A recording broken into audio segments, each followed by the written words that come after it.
자, 오늘은 18장에 이제 대미를 장식하는데, 지난주에 18장에서 드디어 큰 성 바벨론이 멸망한다라고 했습니다. 네, 그 구체적인 멸망의 상황을 일단 좀 풀어본 다음에 오늘 18장을 총 정리하는 그런 시간이 되겠습니다. 자, 어떻든 오늘 바벨론의 구체적인 멸망상을 보면, 이건 짧게 합시다. 맷돌 같은 돌인데, 영어로 밀스톤이에요, 밀스톤. 맷돌. 첫 번째, 맷돌인데.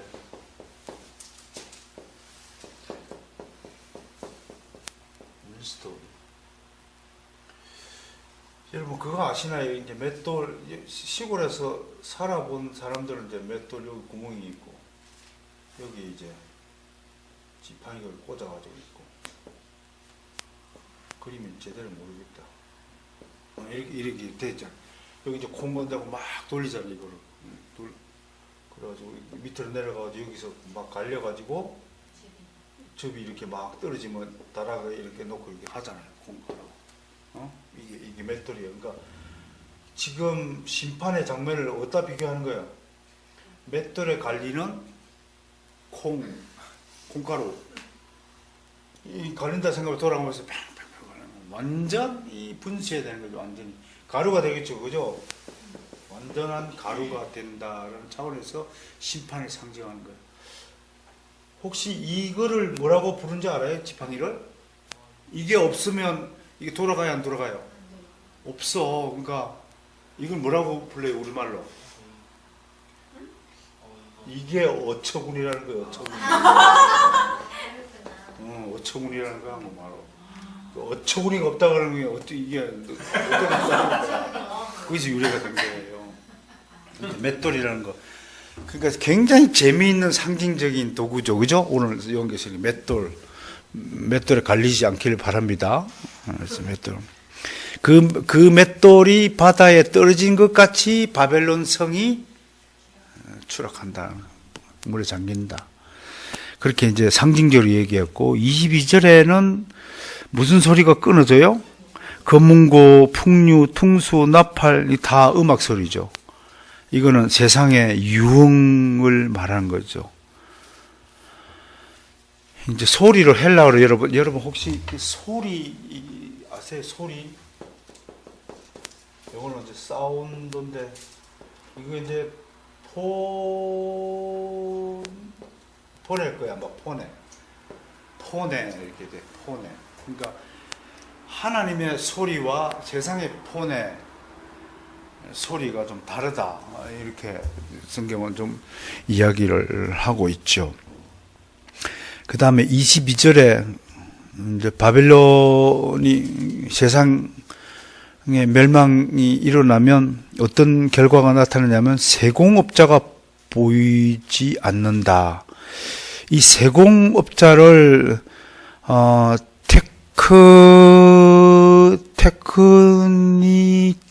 테크니테스. 영어로 그 테크닉이란 말이 여기다 써요. 세공업자는 한마디로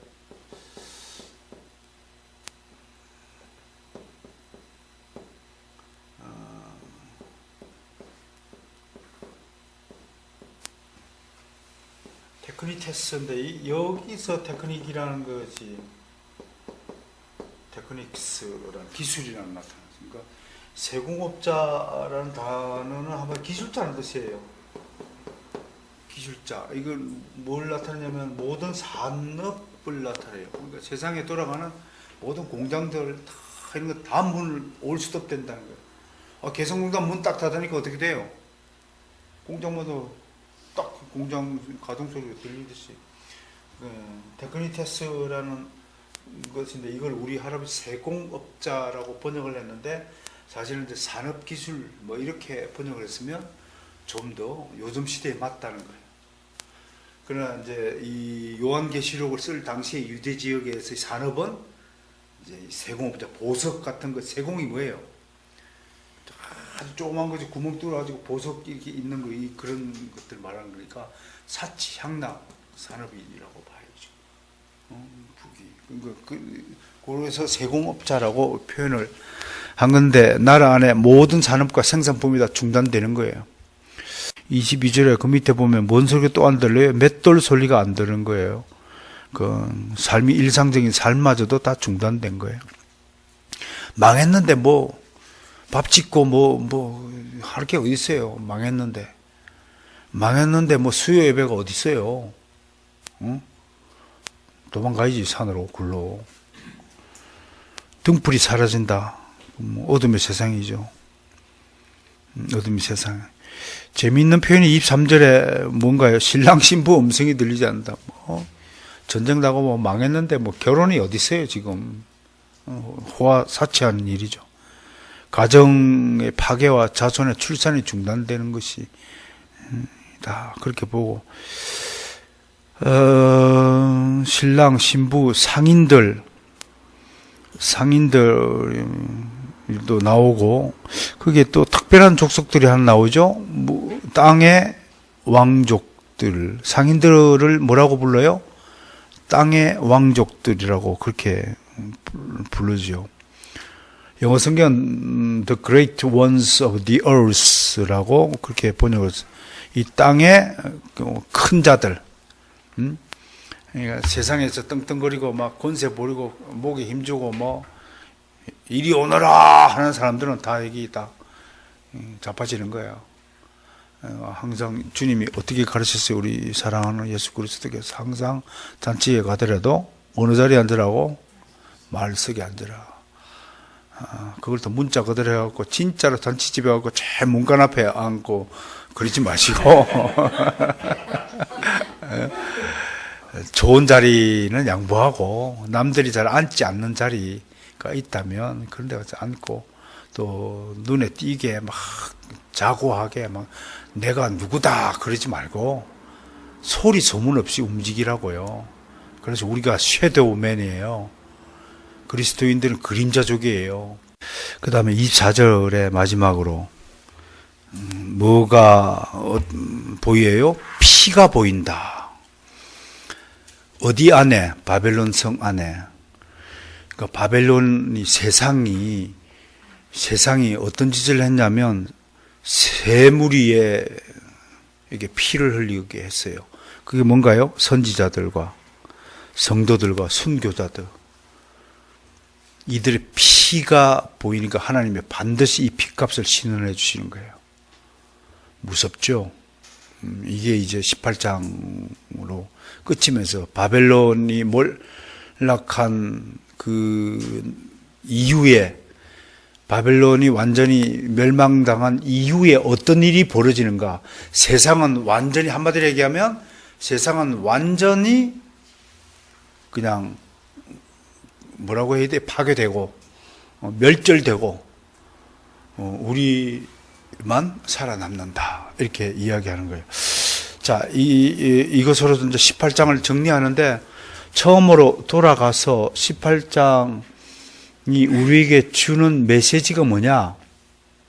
여러 메시지들 가지고 상징적인 해석을 하고 요한계시를 가지고 하도 중구난방으로 하는 것이지만, 우리가 좀 중심을 잡아야 된다. 18장을 통해서 우리가 생각해 보아야 될 게 몇 개 있다. 그러니까 첫 번째, 모든 만물에는 시작과 끝이 있다는 사실 아셔야 돼요.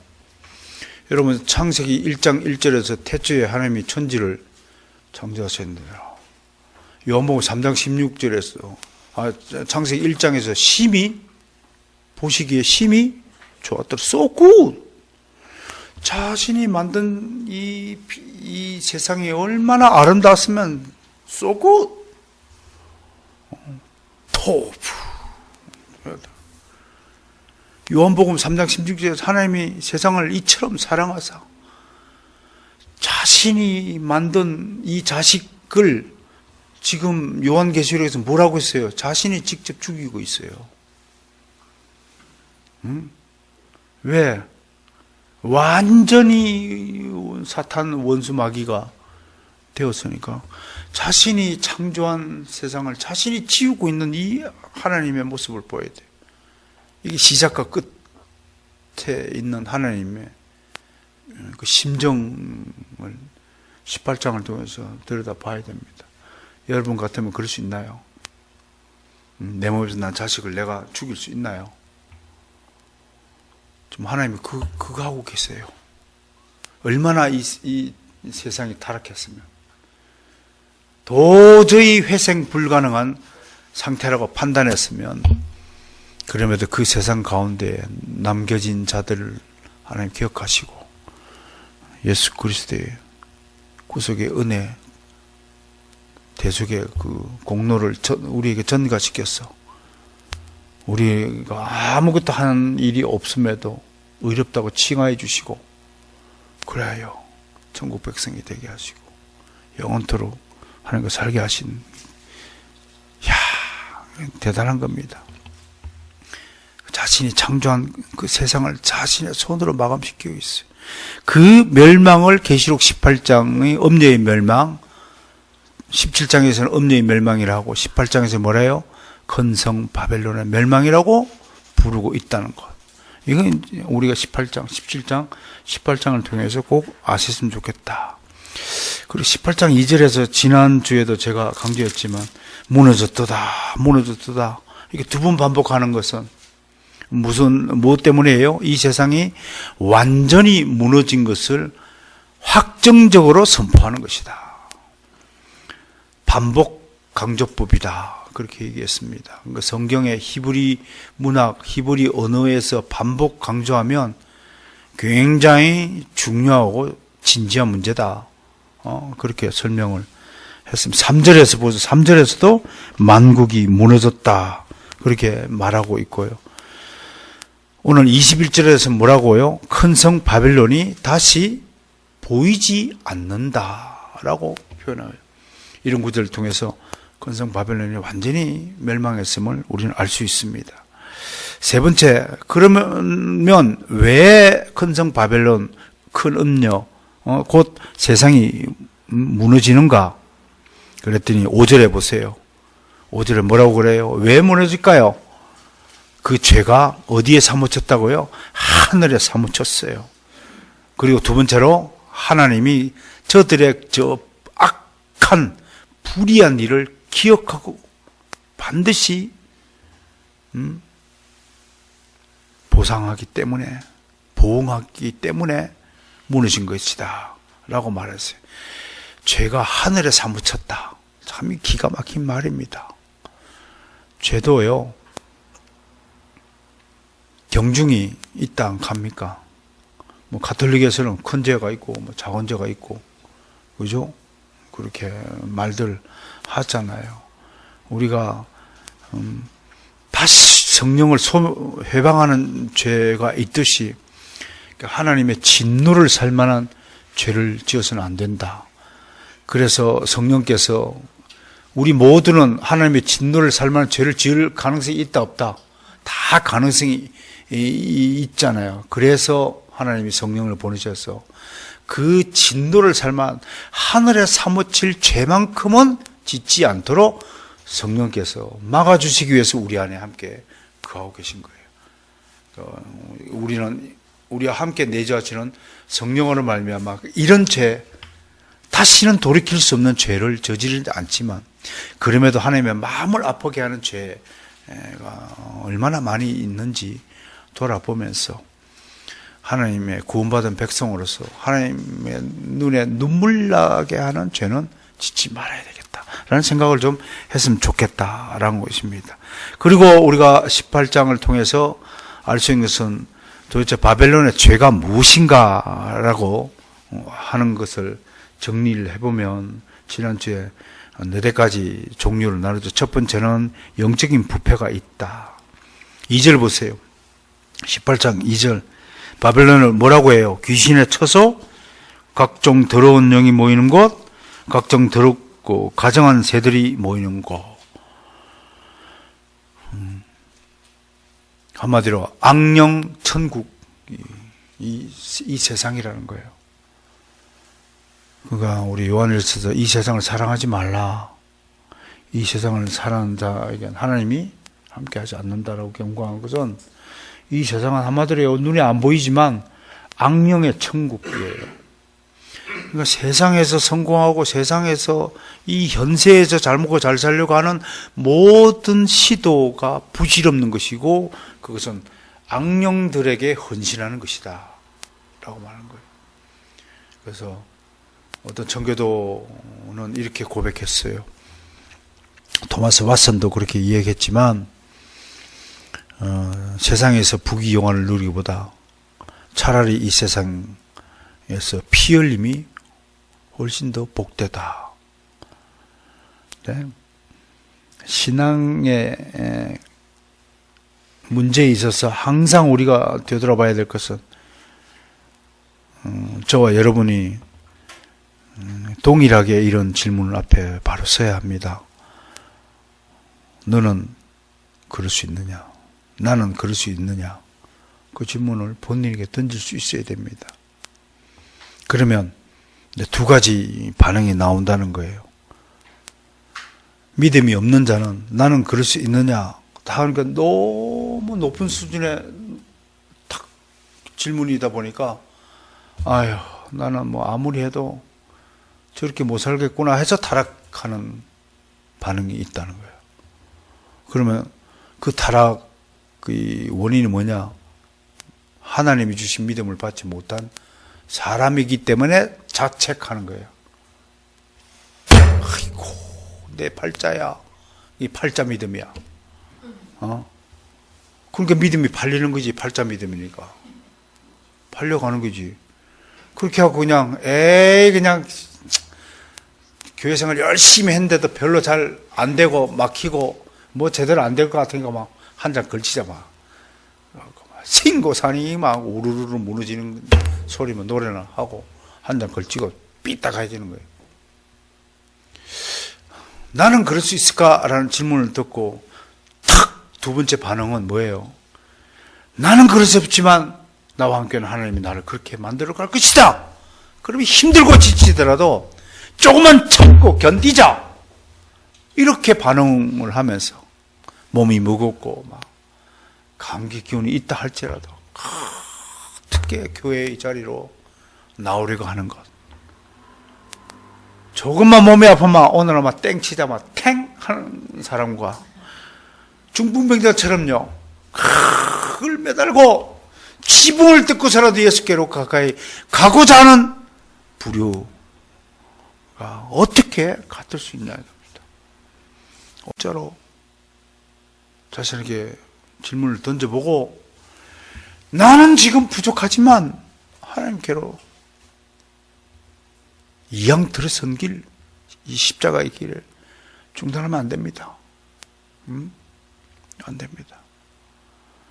그 점을 좀 명심해 주시고 이 영적인 부패에서 빨리 벗어나야 된다. 두 번째는 윤리적, 정치적, 사회적 부패. 특히 지도자들이 부패했기 때문에 세상은 망하는 거예요. 보세요. 17장, 18장에서 뭐라고 그래요? 큰 음녀의 아들들이, 임금들이 나중에 누굴 잡아먹어요? 큰 음녀를 잡아먹잖아요. 배신하는 거죠. 지들끼리 아귀 다툼을 한단 말이에요. 그 세상은, 그런 말이 있잖아요. 눈에 띄는 녀석부터 잡아간다. 그게 콩나물 문화라고 하죠.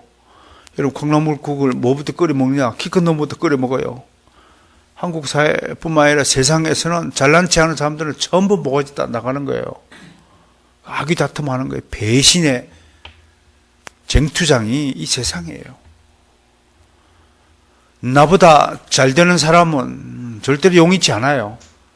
이 배신의 씨앗이 저와 우리 모두에게 존재하고 실제로 그게 발동해요. 나는 시기질도 없는데요. 천만에요. 꼭 같이 대접받기를 원했는데 저 사람을 더 높이 세우네? 속이 뒤틀리는 거예요. 꼭 같이 시작했는데 나는 어떻게 잘 안 되는데 저 사람은 잘 되네? 그러면 이게 비틀어지는 거예요. 이게 비틀어지는 거예요. 여기서 두 부류가 또 나와요. 내가 좀 부족하고 딸리면 어쩌다 하단지 잘하는 놈 옆에 붙어가지고, 야, 니는 어째서 공부를 그렇게 잘하노? 좀 비결 좀 가르쳐주라. 그래서 내가 너를 이길 수는 없지만, 니 따라가면 니 뒤에 2등은 하겠지. 그런 이제 말은 안 해도 이제 그런 부류가 있고, 또 한 번에는 나보다 공부 잘하는 놈이 시기 질투나가지고 막 욕을 뒤에서 하고 막, 분명히 이제 컨닝했을 거다. 저거는 선생님이 밤에 몰래하고 시험지 다 가르쳐 줬을 기다. 온갖 소문을 다 내고 막 마음이 비틀어가지고 막 괜히 미워하고 막 일부러 말이지 공부하는 애 나타나면 막 괜히 아이고야 나 니는 뭐 생긴 게 뭐지 그리 생긴다 자꾸 엉뚱한 거 갖고 못 따라가고. 이런 사람을 성경은 뭐라고 정의하냐면 그는 처음부터 성령을 받지 않은 사람이라고 얘기하는 거예요. 명심들 해야 됩니다. 지금 장난하는 거 아니에요? 이런 못된 꼬꾸라진 마음가짐이 있으면 성령 세례 받지 못했다는 의심을 스스로 하면서 하나님 앞에 나와서 무릎 꿇고 회개하고 그렇게 된다는 경고가 여기 있는 겁니다. 3절에 보세요. 땅의 왕들이 지도자가 어떻게 부패해요? 음행해요. 지도자들이 우상숭배 버리면 끝나는 거예요. 9절과 10절에서 땅의 왕들이 가슴을 치며 통곡해요. 보이죠? 이만큼 부패했어요. 그래서 바벨론 지도자가 부패하면 끝나는 거예요. 교회도 단임 목사가 부패해보고 달아가면 끝나는 거예요. 그게 여러분들이 나를 위해서 기도해 줘야 되는 거예요. 세 번째, 경제적 부패가 원인으로 할 수 있다. 3절에 보세요. 3절에 상고들이 나와야 안 나와요? 땅의 상인들. 땅의 상인들이 뭘 하고 있어요? 사치하고 치부하고 있어요. 망하는 거예요. 만약에 교회라고 칩시다. 이게 한국 교회라고 칩시다. 한국 교회가 뭐 때문에 지금 망하는 거예요? 너무 풍족해요. 사치스러워요. 성도들은요, 적어도 귀걸이, 목걸이 안 해야 돼요. 성도라면, 거룩한 하나님의 백성이라면, 지나치게 꾸미고 치장하고 치부하고 하는 것들. 11절, 15절, 17절에서도 동일하게 고발하고 있어요. 네 번째, 바벨론이 왜 무너졌는가? 그걸 18장에서 한마디로 교만 때문에 무너졌다 할 수 있는 거예요. 7절 보세요. 7절에 어떤 존재가 등장하나요? 7절에 누군가의 얘가 여왕, 여황제. 이 자가 자기 스스로 나는 과부가 아니고 나는 결단코 애통함을 슬픔을 당하지 않을 것이다. 나의 행복은 영원토록 주구장창 쭉 이어질 것이다. 지금 돈 많은 사람들, 재벌 집에 며느리들 떵떵거리고 갑질하고 결단코 나는 애통을 당하지 않으리라. 그게 교만 중에 교만입니다. 패망이 선봉이잖아요. 교만은. 노아 시대 때 사람들이 하나님 말씀 안 들었잖아요. 그 홍수 당했잖아요. 하나님 말씀을 듣지 않는 것 자체가 교만이에요. 교만 때문에 안 된 거예요. 당신이 뭔데? 그럼 뭔가요? 내가 누군데? 라는 마음이 깔려있기 때문에 상대방 말을 안 듣는 거예요. 다섯 번째, 마지막으로 뭐 때문에 큰 성 바벨론이 멸망했는가? 오늘 18장에서 24절 봐요. 교회를 핍박했기 때문이에요. 성도들과 선지자들과 순교자들의 피가 그 안에 있다. 이 세 무리는 신구약 교회를 상징하는 말이에요. 성도들과 선지자들과 순교자들을 교회를 상징하는 말이에요.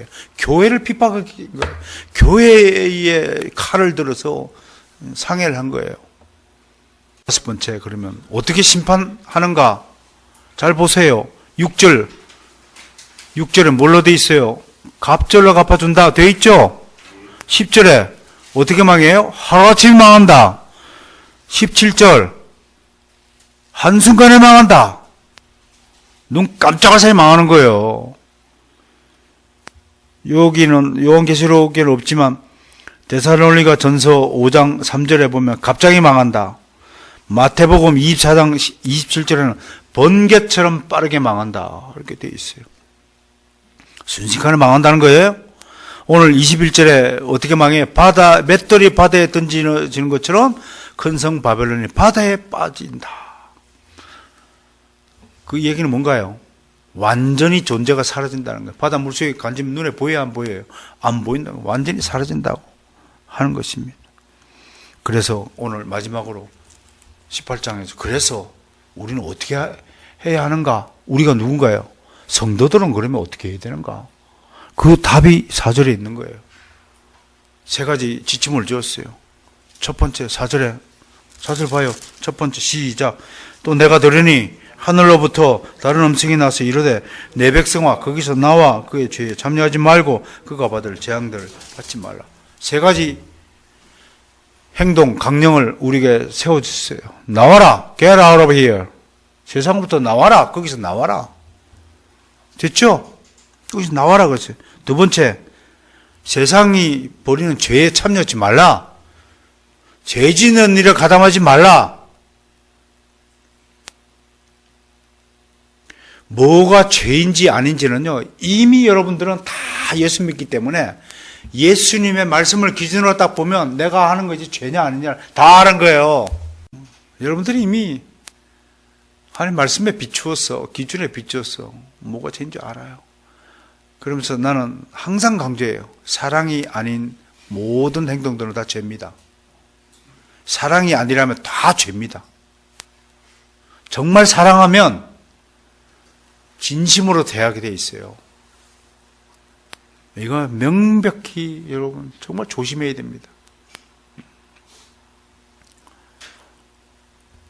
그 다음에 뭐예요? 그가 받을 재앙들을 받지 말라. 세상이 받을 재앙들 이미 17장 18장을 통해서 또 6장부터 16장까지 전개되었던 심판 시리즈를 통해서 이 세상이 어떻게 멸망하고 심판을 받고 재앙을 받는 것인지 분명히 우리는 알게 되었습니다. 하늘에서 우박이 떨어지면 맞아야 됩니까? 피해야 됩니까? 피해야 돼요. 말세에는 세상의 파고가 우박보다 더 신랄하게 우리 머리 위로 떨어진다 이겁니다. 이럴 때 어느 우산으로 피해야 됩니까? 하나님의 교회로. 이게 구원의 방주거든요. 오늘 이방인이 이렇게 돌아왔잖아요. 또 1년 뒤에 아마 올 겁니다. 구원의 방주에서 벗어나지 않는 저 여러분들이 되시기를 주님 축원합니다. 자, 이제 17장, 18장 오늘 은혜롭게 마감했습니다. 19장에서는 정말 패러다이스 스토리가 여러분 전개됩니다. 기대하시고 개봉 박두 하겠습니다.